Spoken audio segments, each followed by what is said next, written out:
Sasha Tatiana Mata was born July 1st of 1981, the youngest daughter of the family. Their father died shortly after she was born, leaving their mother to raise her and her siblings by herself. Growing up, Sasha always stood out.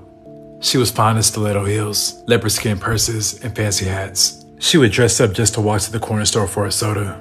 She got the nickname Hollywood because her ultimate dream was to trade her blue-collar Carson neighborhood for the bright lights. The neighborhood around her home was gang-controlled, and her older brother fell to the gang life from an early age. In high school, Sasha received a lot of male attention, but her mother often instructed her not to make a mistake and take up with any of the local young boys, to wait until she got to college, where she could meet doctors and lawyers and live a more comfortable life. Upset about teachers' complaints about how she dressed, a discouraged Sasha had dropped out of high school after her sophomore year and had considered pursuing several careers, from dental hygiene to fashion design.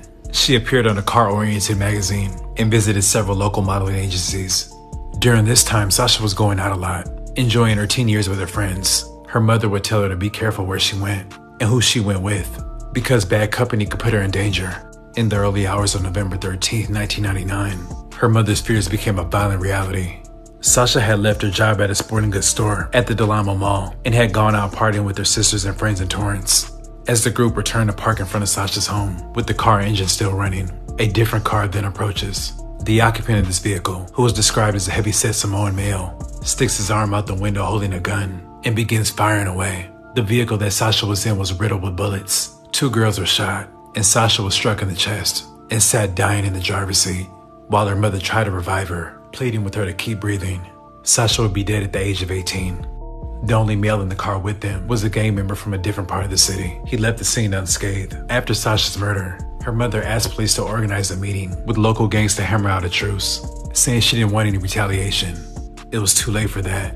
Sasha's brother was from Nightcrawlers 13, and she also had family ties to Carson 13 and CST. Her death further ignited an ongoing war between them and the local Samoan Piru gangs in that section of the city. Sasha's killer was never brought to justice. She is remembered as being down-to-earth, generous, kind, and being that it girl that everyone wanted to be around. As the years went by, her memory is still being honored by her family. Her older brother Richard, also known as Creeper from Nightcrawlers, had seemed to turn his life around. He had a beautiful family and was doing pretty well for himself. He was living in Arizona, but had recently moved back to Carson, and it seemed he had left his gang past behind.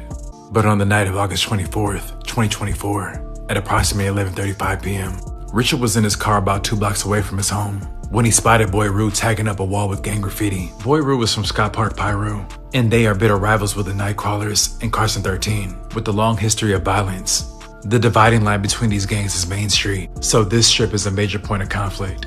Without thinking twice, Richard produced a gun and began firing at Boy Rue. Boy Rue was shot, and he dropped dead on the sidewalk. Raymond, who was with Boy Rue at the time, returned fire and hit Richard with a dome shot. Richard lost control, with his vehicle rolling across Main Street hitting a parked car that was on 234th Street. He died moments later at 45 years old, and Boy Rue lay dead on the other side of the street at just 18 years old. In the hours that followed, family members of both victims rushed to the scene in disbelief, and community members were asking what the hell happened. 2 men shot to death on either side of the road that I am standing on. Their bodies still lying there covered by authorities as they investigate what exactly happened here. Well, in the past hour, we went to both sides. And what is happening here on each side of those scenes is dozens of family members and friends who have gathered here. We spoke to them both. We tried to gather as much as we could about those 2 victims who are still lying in the street at this moment as authorities work to investigate. All right, now we want to show you some of the video that we gathered while we were visiting both of those crime scenes in the past hour. On one side, you see that yellow vintage SUV. We now know that car belongs to a 45-year-old man named Richard, whose body is lying just outside of his car. Both declared dead here at the scene. Vafatu's father describing his son as full of life, again just 18 years old. He tells me he was a good kid, a respectful kid who just got caught up with what happens here on the streets. Boy Rue had a lot of family ties to the neighborhood, but he hadn't been living there. He was residing in Gardena at the time. His homecoming was held properly, with his family and hood showing out to pay their respects. Meanwhile, the Mata family is still healing from not only losing 1, but 2 siblings to gun violence.